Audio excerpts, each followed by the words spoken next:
el capítulo 2, versículo 12 y 13 vamos a leer. Muchas gracias.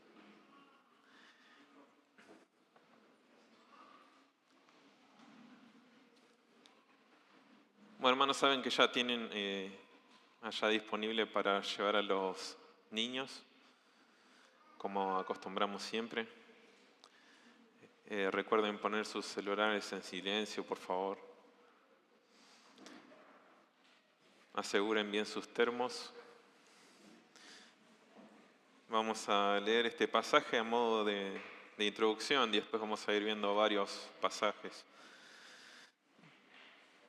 Dice así la palabra de Dios: Por tanto, amados míos, como siempre habéis obedecido, no como en mi presencia solamente, sino mucho más ahora en mi ausencia, ocupaos en vuestra salvación con temor y temblor, porque Dios es el que en vosotros produce así el querer como el hacer por su buena voluntad. Oremos.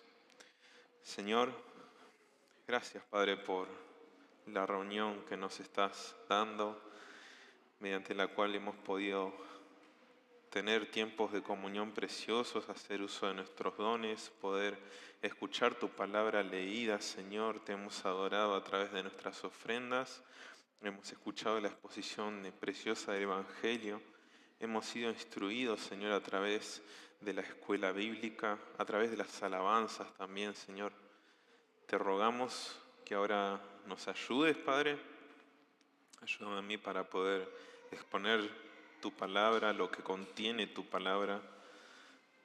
Que las personas sean salvas, aquellos que aún no te conocen, y que los creyentes sean edificados y santificados, Padre, para que tengamos un mejor entendimiento acerca de los medios de gracia que vos dispusiste, para que seamos hechos más a la imagen de tu Hijo Jesucristo. Te lo pedimos, Señor, en el nombre de Jesús. Amén. Bueno, hermanos, para empezar quisiera traerles una definición del diccionario acerca de la palabra paradoja. La paradoja es un hecho o expresión aparentemente contrarios a la lógica. En cambio, una contradicción es una oposición, una contrariedad, un antagonismo. Bueno, en la Biblia no hay contradicciones, pero sí encontramos paradojas, que aunque a nosotros nos pudieran parecer tal vez difíciles de comprender, están ahí y nuestro deber es creerlas. Por ejemplo, la Biblia afirma que Dios es uno, ¿no? Pero también nos muestra que Dios es tres. ¿Debemos elegir entre una verdad u otra? ¿Hay una contradicción acá? No. Resulta paradójico para nosotros que tenemos una mente finita, pero estas verdades no se contradicen, no son opuestas, son una paradoja. Ambas son ciertas y debemos creerlas. Bueno, de la misma manera sabemos que Dios va a cumplir sus promesas, sin lugar a dudas. Pero las Escrituras también nos llaman a practicar lo que Él manda. Él es fiel, pero debemos esforzarnos nosotros en perseverar llenos de esperanza por crecer. Mientras avanzamos hacia la meta, al premio del supremo llamamiento de Dios en Cristo, como dice Filipenses 3:14, Dios nos asegura que Él está obrando con poder dentro de nosotros para llevarnos a término a nuestra plena salvación. Como el pasaje que acabamos de leer, nosotros nos esforzamos en obedecerle, nos ocupamos de nuestra salvación con temor y temblor, porque Dios es el que produce en nosotros el querer como el hacer por su buena voluntad. Estas verdades no se contradicen. Dios está preservando nuestra fe mientras nosotros perseveramos. El medio por el cual Él realiza su obra de preservación es nuestra perseverancia en todos sus mandamientos, en sus exhortaciones y amonestaciones que nos da por su palabra. La gracia de Dios es una capacitación permanente dada a su pueblo, siempre accesible, siempre eficaz. Pero aunque somos santificados por la gracia, esto no excluye de ninguna manera el esfuerzo humano para vencer el pecado. Dios nos capacita por la gracia, nosotros nos esforzamos. Algunos creyentes pudieran temer pensando que esto se trata de legalismo, pero no es así. Este esfuerzo no es legalismo, sino que es parte de la perseverancia en la fe. Las Escrituras, de manera muy frecuente, agrupan la gracia de Dios y nuestro esfuerzo en el mismo pasaje. Note usted en Colosenses 1:29, dice Pablo, para lo cual también trabajo luchando según la potencia de Él, la cual actúa poderosamente en mí. Él trabaja luchando y es la potencia de Dios actuando en Él. Confiamos y obedecemos, convencidos de que a través de nuestro trabajo Dios está haciendo su voluntad en y a través de nosotros. Noten que cuando nos llama a la batalla espiritual en Efesios 6:10, el apóstol Pablo nos manda a fortalecernos en el Señor y en el poder de su fuerza.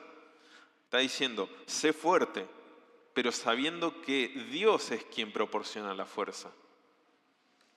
Hay tensión quizás en todas las paradojas que se encuentran en las Escrituras. Entonces, ¿cómo es que tenemos que entender esto? El teólogo John Eddy dice al respecto: Lázaro salió del sepulcro por su propia voluntad, pero su vida ya había sido restaurada por aquel en quien está la vida. Los hebreos caminaron cada cansado paso de la distancia entre Egipto y Canaán, pero a Dios se le atribuye justamente su éxodo. A medida que las actividades del hombre son impulsadas y desarrolladas por aquel que obra en nosotros, se emiten órdenes que lo instan a ser laborioso e infatigable, porque aún así se le trata como una criatura que actúa por motivo, que se disuade con advertencias, que se deja llevar por argumentos y que está obligada a obedecer el precepto divino. ¿Y qué incentivo para llevar a cabo nuestra salvación? Dios mismo obrando en nosotros, voluntad y acción impulsadas y sostenidas por aquel que conoce nuestra condición. Todo crecimiento espiritual genuino está arraigado en la gracia de Dios, pero nunca ocurre sin nuestra sumisión activa y fe en la palabra. Es una sinergia sobrenatural, donde nuestros esfuerzos llenos de fe son posibles gracias al poder de Dios. Por ello no debemos temer que el esfuerzo humano niegue la obra divina en la santificación. Más bien, cuando luchamos contra el pecado con fe genuina, es Dios quien nos está fortaleciendo para superar la prueba y vencer. Entonces, cuando fracaso, ha sido por culpa de mi incredulidad en algún nivel. Pero cuando derroto al pecado, es porque la fe fue genuina y fortalecida por Dios. De una manera maravillosa, Dios ha revelado los medios que usa para realizar su obra en nosotros. Como estuvimos viendo, la predicación, las ordenanzas y la alabanza comunitaria son algunas de esas herramientas. Estos medios, junto con los que continuaremos viendo hoy, son los que deben caracterizar la vida de todo creyente. Por eso el tema de este sermón es que los creyentes crecen en su santificación cuando hacen uso de los medios de gracia que Dios dispuso. ¿Cuáles son esos medios? Bueno, en esta última parte vamos a ver 6. El estudio bíblico personal, la oración, las pruebas, la confesión y arrepentimiento, el discipulado y el servicio. Así que les invito a que me acompañen a ver este primero, que es el estudio bíblico personal. Dios diseñó la vida cristiana para que prospere con el alimento constante de verdad. Por eso el estudio personal de la Biblia es una disciplina de gracia esencial para la santificación en la vida cristiana.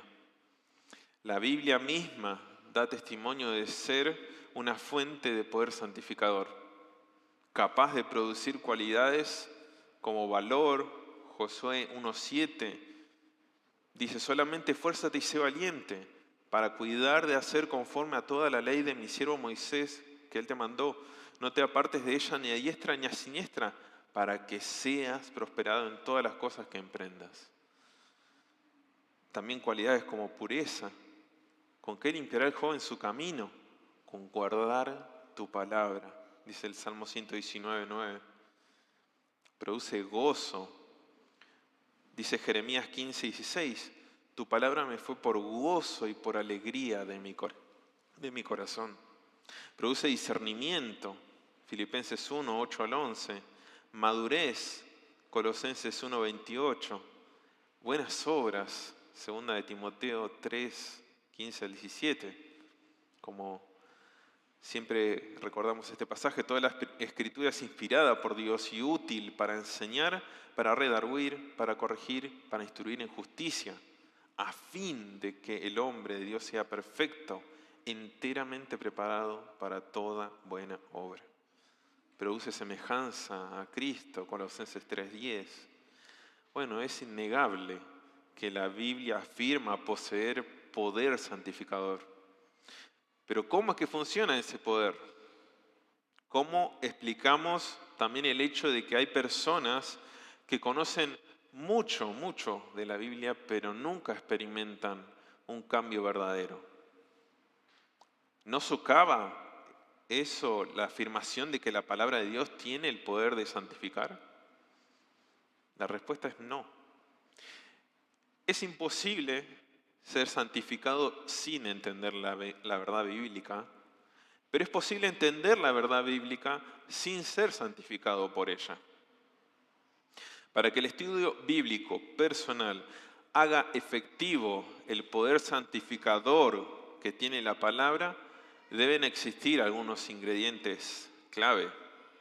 En primer lugar, el Espíritu Santo debe estar obrando, iluminando la verdad bíblica y aplicándola en nuestras vidas. Estudiar la Biblia no va en contra de nuestra dependencia de Dios para el crecimiento espiritual, de ninguna manera. Por el contrario, el Espíritu Santo utiliza el conocimiento de la verdad en el proceso de la santificación.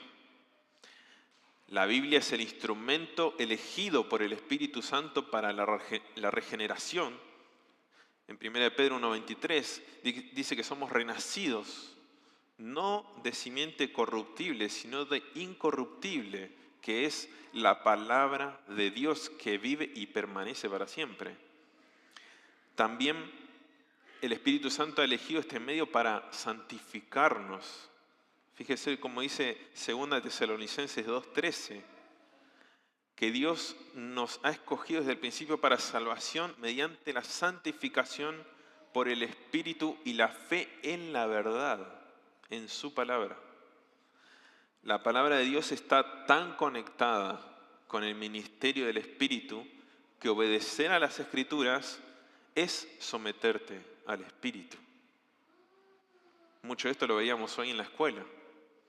Por otro lado, también debemos creer en lo que aprendemos en las Escrituras para que obre apropiadamente en nuestros corazones. No es solo tener el conocimiento, sino también creerlo.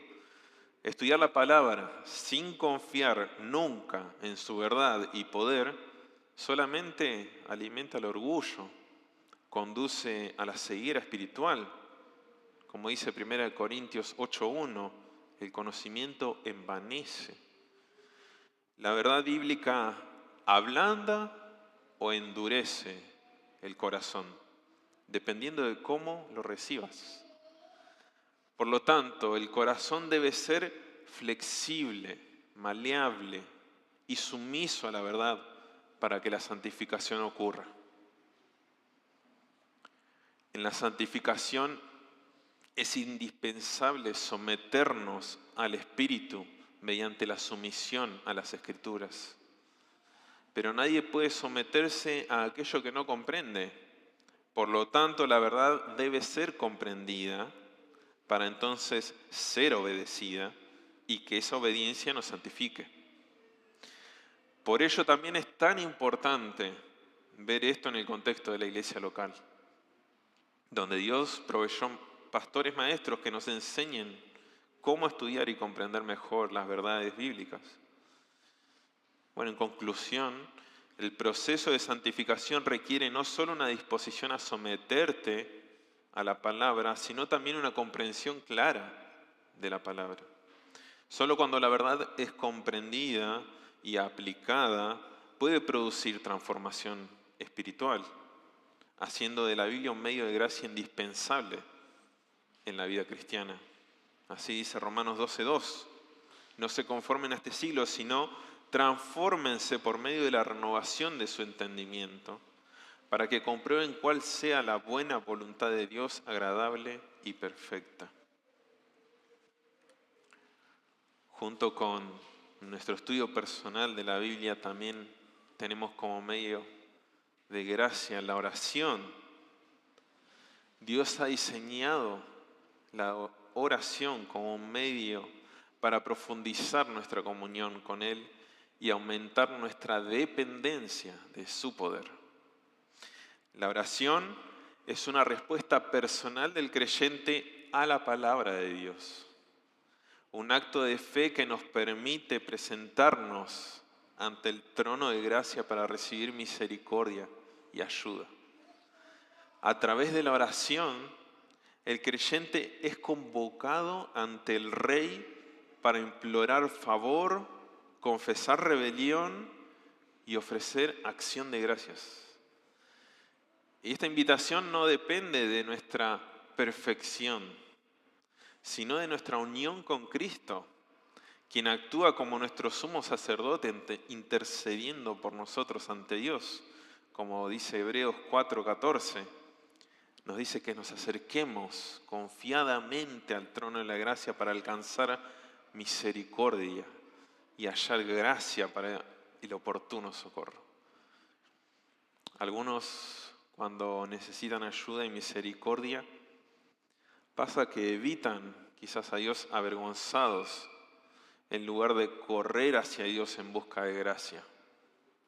Cuando más la necesitamos, estamos quizás avergonzados. Si esa es tu tentación, recordá que no necesitas perfección para orar.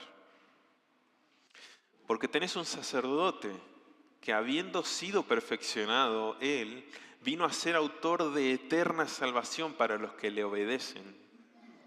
Así dice Hebreos 5:9. Otros evitan la oración por amor al pecado y por no estar dispuestos a abandonarlo. Quizás no oran porque saben que el Espíritu va a usar la oración para convencerlos de pecado y causar heridas más profundas en su conciencia.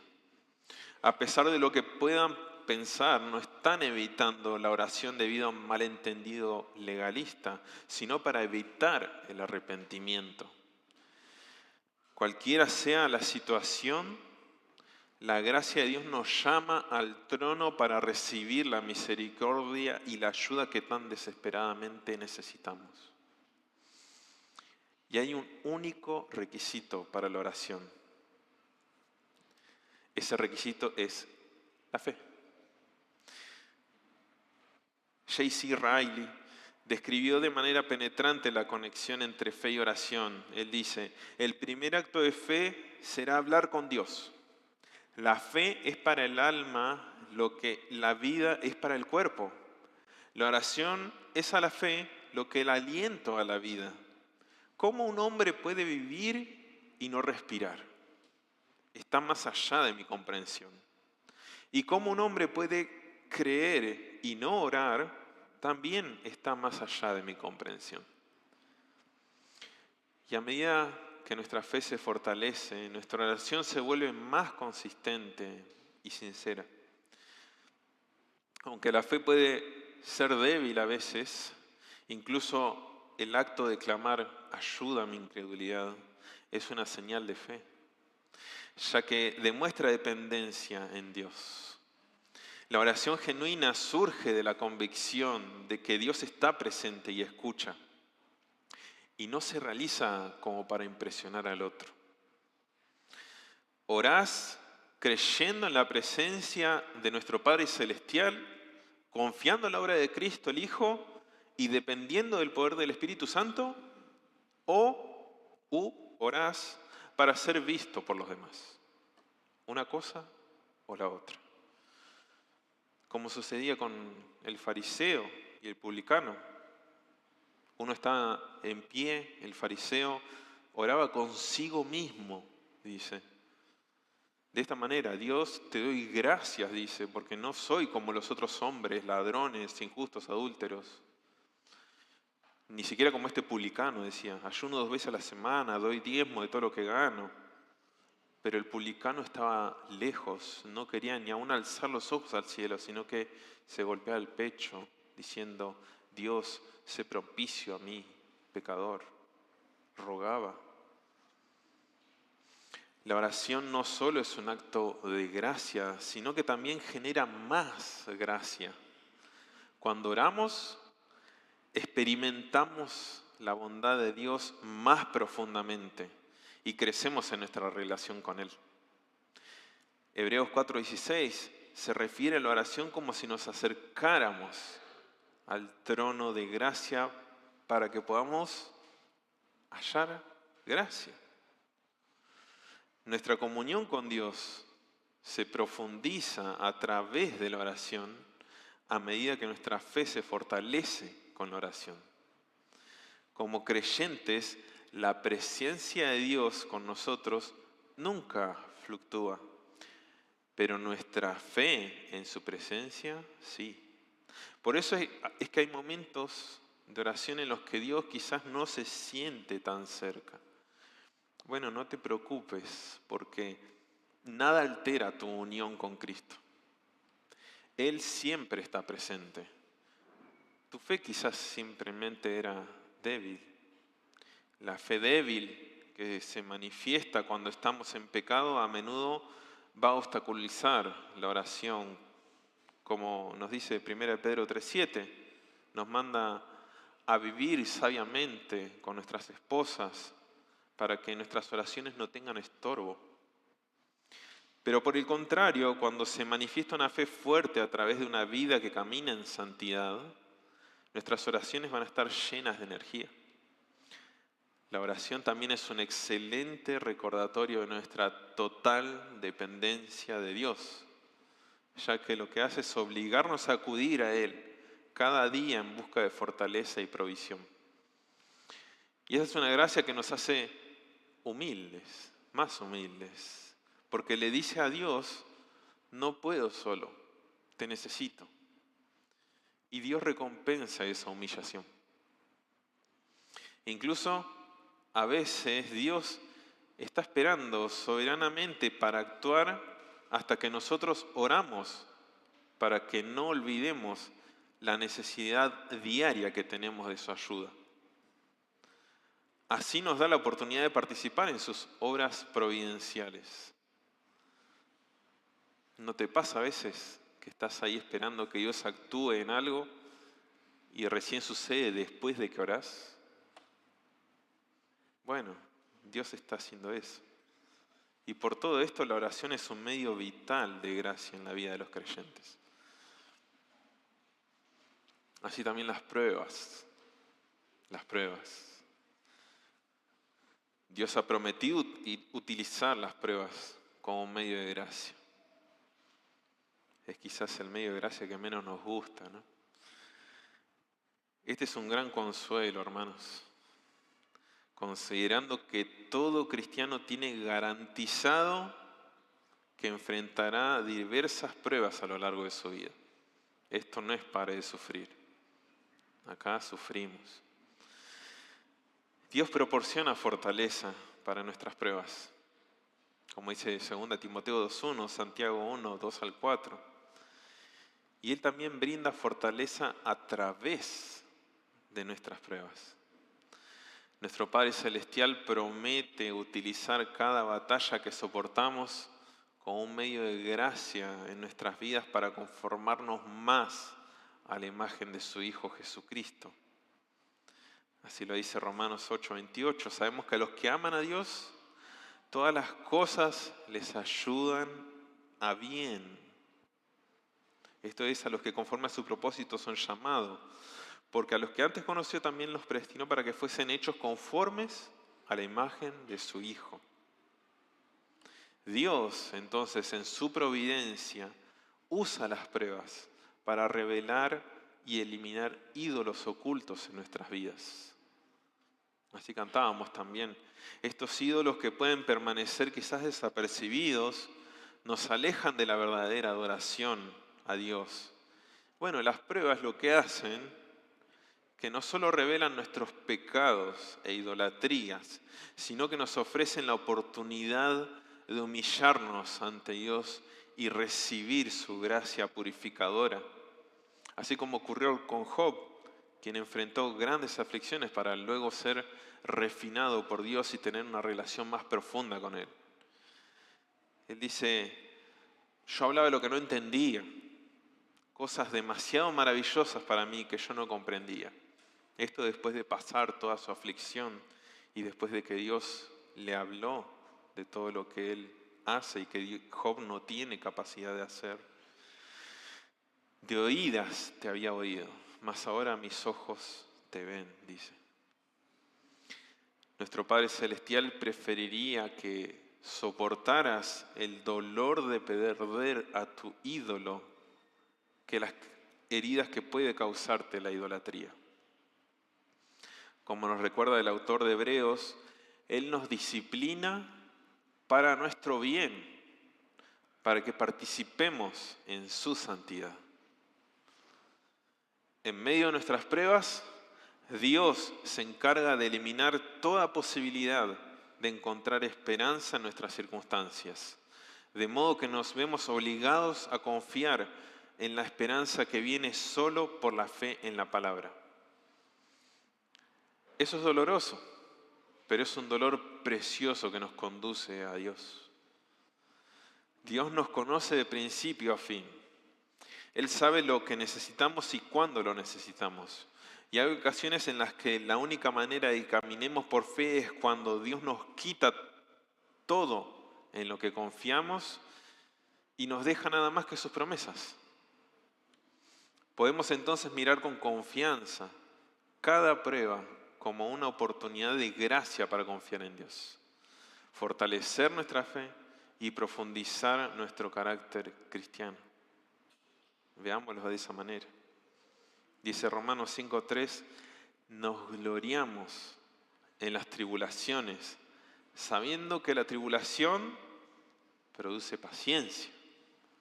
Y la paciencia prueba, y la prueba esperanza.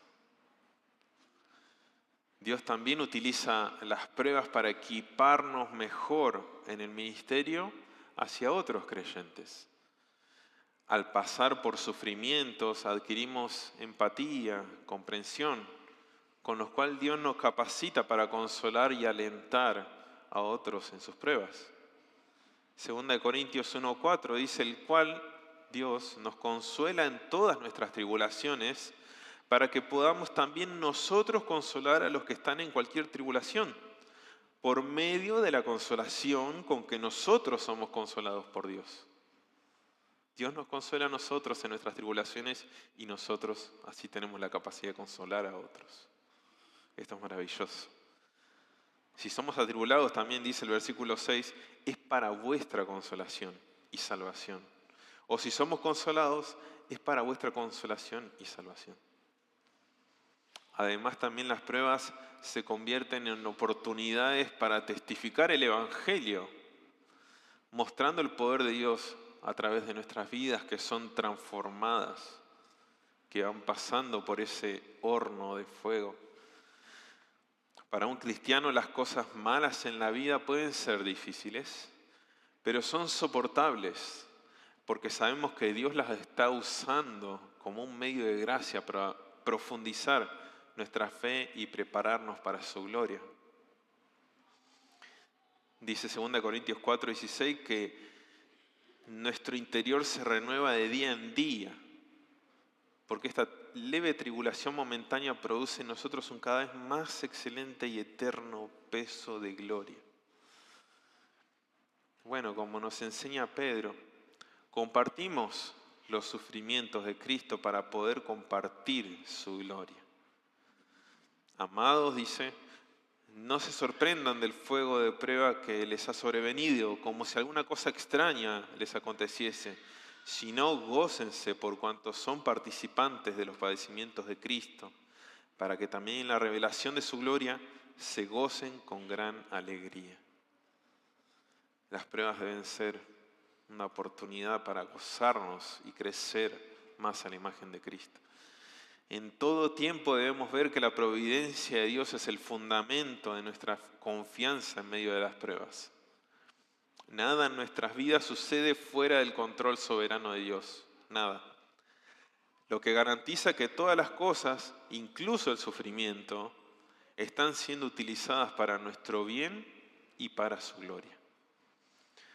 La doctrina de la providencia nos asegura que aunque no siempre comprendamos nuestras circunstancias, podemos confiar en que Dios tiene un propósito amoroso en todo lo que permite.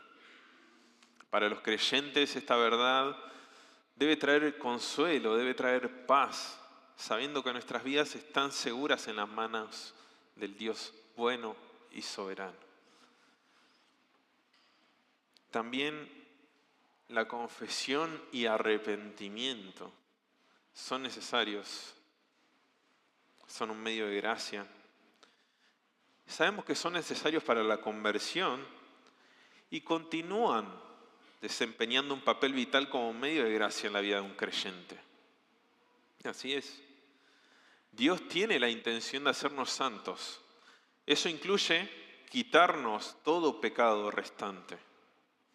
A través de la confesión y el arrepentimiento, Dios nos ayuda a alejarnos del pecado y crecer en santidad. Y estos actos de fe permiten que experimentemos el perdón continuo y la limpieza espiritual, restaurando nuestra comunión con Él. De hecho, 1 Juan 1:9 identifica específicamente la confesión como un instrumento santificador, cuando nos dice y promete: si confesamos nuestros pecados, Él es fiel y justo para perdonarnos nuestros pecados y limpiarnos de toda maldad. Y esto está dirigido ¿a quiénes? A creyentes. Los verdaderos creyentes no niegan la presencia del pecado en sus vidas, sino que lo confiesan de manera humilde y buscan perdón. Los creyentes ya tienen el perdón que elimina la ira eterna de Dios. Ok, ya lo tenemos. Este perdón al que se refiere Juan es el que elimina los obstáculos a la comunión con Dios. Este perdón se inicia a través de la confesión. La confesión del pecado no es un medio al que nosotros accedamos o querramos acceder fácilmente. Porque muchas veces el solo pensar en eso irrita el orgullo en nuestros corazones. Pero fíjense lo que dice Proverbios 28:13. Nos recuerda que el que encubre sus pecados no prosperará, mas el que los confiesa y se aparta va a alcanzar misericordia. La seguridad que posee todo creyente es que Dios nos concede el perdón y usa nuestra confesión como un medio de gracia para limpiarnos. ¿No es maravilloso eso? Si bien es un paso importante confesar nuestro pecado, sería insuficiente si solo lo reconocemos, pero no lo abandonamos. Sería insuficiente. El arrepentimiento implica un cambio profundo en la mente y en el corazón, lo que lleva a un cambio en la conducta. Y este cambio, descrito como metanoia, un cambio de mentalidad, ocurre cuando la verdad de Dios ilumina nuestras creencias y nos da una nueva comprensión del pecado y de su gravedad. El arrepentimiento genuino no solo reconoce el pecado, sino que busca erradicar las raíces profundas de la incredulidad y las lealtades incorrectas que están alimentando esa incredulidad. Sin esta profundidad de arrepentimiento, los cambios en la vida del creyente van a ser superficiales. El arrepentimiento total lo que implica son tres cosas: meditación, mortificación y vivificación. Estas tres prácticas resumen la responsabilidad del creyente en el proceso de arrepentimiento. No es solo decirle a Dios, dame arrepentimiento, y estar esperando a que Dios nos dé ese arrepentimiento. No, nosotros debemos hacer esto. Primeramente, la meditación consiste en llenar nuestra mente con la verdad de Dios, permitiendo que su palabra moldee nuestros pensamientos, nuestras acciones. La mortificación se refiere a la acción de matar el pecado en nuestras vidas, luchando de manera activa contra las tentaciones y deseos pecaminosos. Colosenses 3:5 dice: haced morir pues lo terrenal en vosotros: fornicación, impureza, pasiones desordenadas, malos deseos y avaricia, que es idolatría. Y la vivificación implica buscar la justicia y cultivar un carácter piadoso, siguiendo el camino de la santidad. 1 Timoteo 6:11 dice: mas tú, oh hombre de Dios, huye de estas cosas y sigue la justicia, la piedad, la fe, el amor, la paciencia, la mansedumbre. A través de estas disciplinas espirituales, hermanos, el creyente es capacitado para experimentar la transformación y el fruto del Espíritu en su vida. No es un esfuerzo humano el que produce el fruto, sino que Dios, en su gracia, usa nuestra confesión y arrepentimiento como medios para liberar el poder del Espíritu Santo en nuestras vidas y remover las barreras que impiden nuestro crecimiento espiritual. En resumen, la confesión y el arrepentimiento no son solo actos iniciales en la vida cristiana, sino que son prácticas continuas de todo el tiempo que nos permiten participar de la obra santificadora de Dios. Y a través de ellas nosotros experimentamos la gracia transformadora de Dios que nos ayuda a vencer el pecado y crecer en comunión con Él. Así también el discipulado.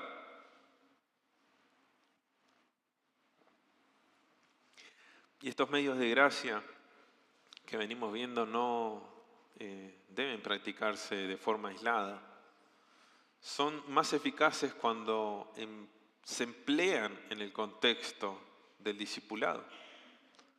Y eso realza el impacto de todos los demás medios de gracia. El discipulado, es ayudar a una persona a conformar sus convicciones y patrones de vida a los mandamientos de Dios. Compartimos la vida espiritual con otros y hablamos la verdad bíblica con amor. De eso se trata el discipulado. Dicho de una manera simple, el discipulado es influencia espiritual a través de las relaciones. Es la impartición de la verdad en el contexto del día a día, de la vida diaria. Jesús hizo de este un deber para todos los creyentes, como dice Mateo 28:18. Por tanto, id y haced discípulos a todas las naciones, bautizándolos en el nombre del Padre y del Hijo y del Espíritu Santo, enseñándoles que guarden todas las cosas que les he mandado, y aquí yo estoy con ustedes todos los días hasta el fin del mundo. No se puede reclamar la promesa de la presencia de Cristo hasta el fin del mundo sin aceptar la responsabilidad del discipulado. La obra del discipulado requiere compartir nuestras vidas con los demás para que podamos compartir con ellos la verdad de Cristo. Y Dios lo diseñó de tal forma que nos beneficie tanto a nosotros como beneficia a las personas que discipulamos. Cuando entregas tu vida a la obra del discipulado, eso te obliga a sumergirte en las profundidades de la verdad de Dios. Por ejemplo, cuando un incrédulo te hace preguntas difíciles, eso te motiva a encontrar respuestas en la Biblia. Cuando un nuevo creyente con el que te reunís de manera regular busca en vos sabiduría sobre cómo luchar contra tal o cual pecado, bueno, eso te lleva a vos de regreso a la palabra de Dios en busca de estrategias. O cuando tus amigos más cercanos crecen en la verdad, eso te desafía y te anima a buscar el mismo tipo de crecimiento. Así obra el discipulado en nuestras vidas. De todas estas maneras y más, Dios usa nuestra obediencia en la obra del discipulado para el beneficio de nuestras propias almas. Al ordenar que tu santificación se lleve a cabo en el contexto del discipulado, Dios lo que hizo fue asegurarse de que nunca tengas que hacerlo solo, desde una perspectiva humana, ¿no? Podés rechazar el diseño de Dios y negarte a compartir tu vida con otros creyentes a tu alrededor, pero eso no significa que Dios te haya hecho para que estés solo, no. Dios ha colocado a cada cristiano dentro del cuerpo de Cristo para que pueda beneficiarse de la influencia espiritual y el ministerio de otros creyentes. El discipulado se practica en la vida corporal de la iglesia y por eso es que va a tener lugar en todo tipo de circunstancias. Pero por únicas que sean esas circunstancias, los efectos de gracia del discipulado son sólidos, son firmes. El discipulado causa esa influencia bondadosa para que seas más como Cristo. Al brindarte instrucción práctica en la verdad, te brinda también un ejemplo de cómo vivir según la verdad. Te brinda rendición de cuentas para mantenerte sometido a la verdad y estímulo para continuar en la verdad. Y esto nos debe llevar a pensar en lo que requiere de nosotros. Por nuestra parte debemos buscar entonces relaciones espirituales con otros que estén orientadas en torno a la verdad de la palabra de Dios y enfocadas en llegar a ser más como Cristo. Como decía hoy el pastor Isaías, nos recordaba esto de que todos los medios de gracia deben llevarnos a vivir en la verdad de la palabra. No fundar nuestras relaciones en cuestiones superficiales como gustos, intereses o preferencias en común, sino en el mismo objetivo que tiene Dios para nuestras vidas, que es el conformarnos más a la imagen de su Hijo. Así también el servicio. Servir a los demás es uno de los medios de gracia más simples, hermanos, pero también comúnmente es de los más descuidados en la iglesia. Nosotros lo vemos, cuando estamos muy enfocados en nosotros, muy ensimismados, no logramos avanzar en santificación, pero cuando nos dedicamos al otro, va ocurriendo esa santificación. Por diseño de Dios, el servicio conlleva un efecto santificador. Nuestros miserables esfuerzos no pueden ganarnos nada de Dios, ya que Él no necesita que le sirvamos. Sin embargo, en su gracia, Dios ha prometido usar y bendecir nuestra fidelidad para sus propósitos y nuestra santificación. Es fácil que perdamos de vista esta realidad y en cambio nosotros vayamos tras la búsqueda del crecimiento personal y nos enfoquemos internamente en nuestro uso de los medios de gracia. Está muy en boga esto en el mundo secular, ¿no? Del crecimiento personal. Bueno, pero debemos recordar que se nos ha dado gracia para que podamos ser un medio de gracia en las vidas de todos aquellos que nos rodean. Así dice Efesios 4:7. Y si servir a la iglesia no ves que sea la práctica en tu vida, hermano, hermana, es muy poco probable que el crecimiento espiritual sea el patrón de tu vida. Y de hecho existen peligros espirituales específicos asociados con la falta de servicio. Uno de los peligros más apremiantes es el que si no estás sirviendo a la iglesia, no estás sirviendo a Cristo. Como creyentes fuimos llamados a servirnos por amor los unos a los otros, como dice Gálatas 5:13. Este es el modelo que Cristo estableció en su ministerio terrenal y es lo que espera Él de sus seguidores. Así estuvimos leyendo hoy, Marcos 10:43. No va a ser así entre ustedes. Venía hablando de cómo son los gobiernos terrenales, ¿no? Que se enseñorean unos de otros. Bueno, no va a ser así entre ustedes, sino que el que quiera hacerse grande entre ustedes será su servidor. Y el que de ustedes quiera ser el primero será siervo de todos. Porque el Hijo del Hombre no vino para ser servido, sino para servir y para dar su vida en rescate por muchos. Tenemos el ejemplo de Él. Y Él nos llama a lo mismo a nosotros. Si Él siendo Dios vino y nos sirvió de esta manera, ¿cuánto más nosotros siendo criaturas? Si no vivís la vida de servicio a la que fuiste llamado, no podés esperar tampoco crecer en gracia. Otro peligro asociado con la falta de servicio es el peligro de centrarse en el interior. Cuando la búsqueda del crecimiento espiritual se separa del servicio, inevitablemente va a conducir al egoísmo. La inclinación natural de nuestro corazón es perseguir ese placer lujurioso del egoísmo a toda costa, como dice Efesios 4:19. Cristo te salvó de esta esclavitud a la lujuria y tiene la intención de protegerte de la tentación de volver a ella. Su mandato de servir a los demás está diseñado para protegerte de una vida de búsqueda de placeres lujuriosos. Así dice Romanos 15:1-2.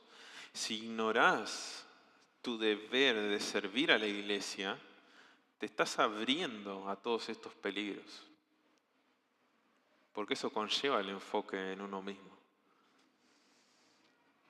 Bueno, muchos cristianos se contentan con asistir a una iglesia sin ensuciarse las manos en el ministerio de esa iglesia. Así lo veía yo también. Me acuerdo cuando empecé a venir al pueblo de Dios, eran muy poquitos, siempre lo cuento, ¿no? Y yo no quería, porque iba a tener que meterme en la iglesia, iba a tener que ser parte. Yo quería ir a una iglesia multitudinaria en la que pueda estar sentado allá al fondo, ir, cantar, escuchar la palabra, irme a mi casa y ya está, ahí terminó. No es así. De ninguna manera es así. Y está mal que nos contentemos con simplemente asistir, venir y no ser parte del ministerio de la iglesia. Este tipo de aprovechamiento espiritual no solo es perjudicial para la iglesia en su conjunto, sino que también es perjudicial para los creyentes individuales que no participan en el ministerio. En la mayoría de las iglesias se puede observar todo el ministerio que se lleva a cabo y probablemente veas vos a los creyentes más maduros haciendo la obra, la mayor parte del trabajo en la obra. Se podría pensar quizás que los creyentes maduros hacen la mayor parte del servicio porque son los más maduros. Y hay algo de verdad en eso. Pero lo que es más importante, hermanos, es que aquellos que sirven son más maduros porque el servicio es un medio de gracia que Dios usa en sus vidas para hacerlos más maduros. Si no estás sirviendo en la iglesia, no solo estás privando a la iglesia de tu don espiritual, sino que también te estás privando a vos mismo de un instrumento vital que Dios usa para hacer madurar a sus hijos. Dios nos ha diseñado para crecer mientras entregamos nuestras vidas a las personas que nos rodean. Es así, hermanos. En todo esto hay un hilo conductor que recorre todos los medios de gracia en el proceso de santificación. Es que impulsa nuestros corazones hacia la adoración a Dios. Este es el objetivo final de la santificación y el fin para el cual funcionan los medios de gracia. El hombre fue creado, como siempre decimos, para la gloria de Dios, y el nuevo hombre está siendo santificado a la imagen de Cristo para la gloria de Dios. El uso correcto de los medios de gracia da toda la gloria en la santificación a Dios y nos equipa para glorificar a Dios de manera más efectiva. En este sentido se podría decir que la adoración es el principio regulador de la santificación. Si pensamos en la santificación y los medios de gracia de una manera que no da gloria a Dios, bueno, estamos pensando mal. Al mismo tiempo, si la manera en que vivimos nuestra santificación y participamos de los medios de gracia no resulta en la gloria de Dios, estamos viviendo mal. La adoración no es solo la meta de la vida cristiana, sino que también es el resultado deseado de los medios de gracia dados por Dios. Es así. La adoración es una pieza importante en el rompecabezas de la santificación. Especialmente si queremos entender la relación entre la santificación posicional y la santificación progresiva. Dios nos santifica posicionalmente para que podamos adorarlo. Así como los vasos en el templo del Antiguo Testamento fueron santificados en el sentido de que fueron apartados para la adoración, nosotros somos apartados para el santo servicio de Dios. Los cristianos son reconstituidos en Cristo para la gloria de Dios. Por otro lado, progresivamente, Dios usa los medios de gracia para santificarnos y conformarnos a la imagen de Cristo, para que podamos ofrecerle de manera más efectiva un culto santo y aceptable. Por lo tanto, hermanos, la adoración es el propósito de la santificación, tanto progresiva como posicional. Y los medios de gracia son instrumentos que Dios usa para lograr este propósito. Así que, hermanos, les ruego, dice Pablo en Romanos 12, 1, 2, por las misericordias de Dios, que presenten sus cuerpos en sacrificio vivo, santo, agradable a Dios, que es su culto racional.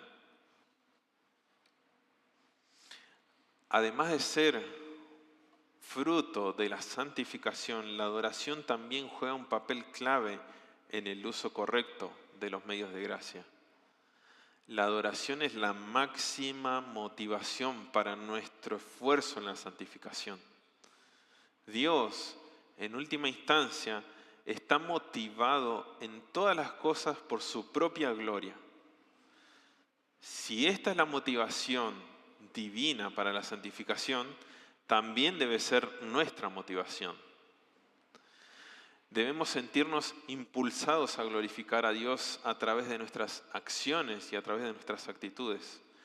Nuestro trabajo y nuestro gozo deben ser hacer grande el nombre de nuestro Dios, usando los medios de gracia que Él proveyó para nosotros. Y hay otras motivaciones en las Escrituras, sin embargo, a menos que todos estos motivadores fluyan a través del filtro de la adoración y la devoción a Cristo, corremos el riesgo de convertir nuestra santificación en un esfuerzo centrado en el hombre. Si me esfuerzo en la santificación solo para ser más maduro, satisfecho, gozoso o para cumplir con mi obligación, entonces mis motivos están contradiciendo los motivos de Dios. Y esto no quiere decir que no me beneficiaré de estas maneras al usar los medios de gracia o que estos sean motivos pecaminosos.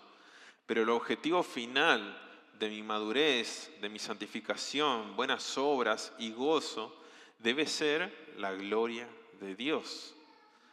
Y demasiados cristianos quizás han languidecido en una vida espiritual estancada porque han descuidado los medios de gracia o los han buscado con fines egoístas, como medios para superarse a sí mismos. Los medios de gracia nos han sido dados para hacernos santos adoradores, porque Dios es más glorificado en nosotros cuando somos más santificados por Él. Bueno, ¿qué debo pensar? ¿Qué debo hacer cuando no tengo ganas, quizás? Cuando no me siento con fuerza para hacer uso de estos medios de gracia, cuando quizás estoy también avergonzado por haber pecado, siento que no puedo acercarme así a Dios y usar los medios de gracia, leer la Biblia, orar. Bueno, debo arrepentirme y creer que lo que Dios dice es verdad, que sus medios de gracia los dispuso para mi santificación y que quiere que los use. Son solo excusas que pone en el camino mi pecado para mantenerme alejado de Dios. Debo hacerlo de todas maneras. Debo usarlos de todas maneras. Aunque no tenga ganas de leer la Biblia, aunque no me sienta lo suficientemente santo para servir a otros, aunque no tenga suficientes fuerzas para abrir mi boca y orar, aunque me sienta un hipócrita recurriendo a los medios de gracia, ¿qué otra cosa crees que puedes hacer? ¿Esperar? ¿Dejar que pase el tiempo hasta lograr sentir que tengo las fuerzas o quizás que Dios descargue un poco de su disciplina sobre mí para entonces sentir que pagué mi deuda y poder acercarme por fin autopurificado gracias a que pude redimirme por mis propios medios, a mi manera? Bueno, no es así como Dios quiere que te acerques a Él, no. Tenemos que tomar acción rápidamente, hermanos. Si caíste en algún pecado, levántate y vení a Cristo, así como estás. La primera vez que viniste a Él, no te pidió que te lavaras un poco para luego poder ser recibido por Él. Él te recibió y te lavó. ¿Cuánto más ahora, siendo ya su hijo, no te va a recibir deseoso de seguir purificándote? Lo verdaderamente hipócrita sería creer que estás sin pecado y pensar que Dios debería sentirse privilegiado de tener un hijo como vos. Todo creyente sabe que es un pecador, que fue salvado por gracia y que por esa misma gracia sigue siendo recibido y ahora puede acercarse a Dios sin merecer nada, sino necesitándolo todo, haciendo un uso diligente de los medios que Dios dispuso para que sea santificado. Si alguno no conoce al Señor, si aún no se ha arrepentido de sus pecados, si ha venido a Cristo como su Salvador, si el pecado sigue siendo el amo de tu vida, necesitas saber que te dirigís a la condenación eterna, donde la ira de Dios va a descargarse de manera plena sobre vos. Pero ese futuro oscuro puede revertirse, porque Cristo, el Hijo de Dios, vino a este mundo como el Dios hombre y vivió la vida recta que nosotros debíamos vivir y no podíamos vivirla. Él fue a la cruz dando su vida y al tercer día resucitó, como escuchamos hoy en el Evangelio, y ahora está sentado a la diestra de Dios Padre.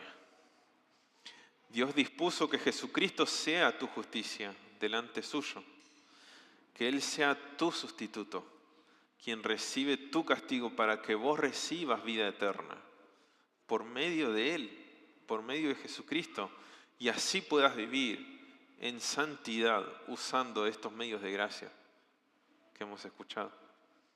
Y Dios está presto y deseoso de recibirte si venís a Él, en arrepentimiento y en fe. Tu fe puesta en Jesucristo, en ninguna otra cosa.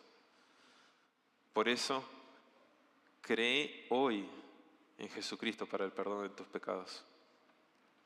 Oremos.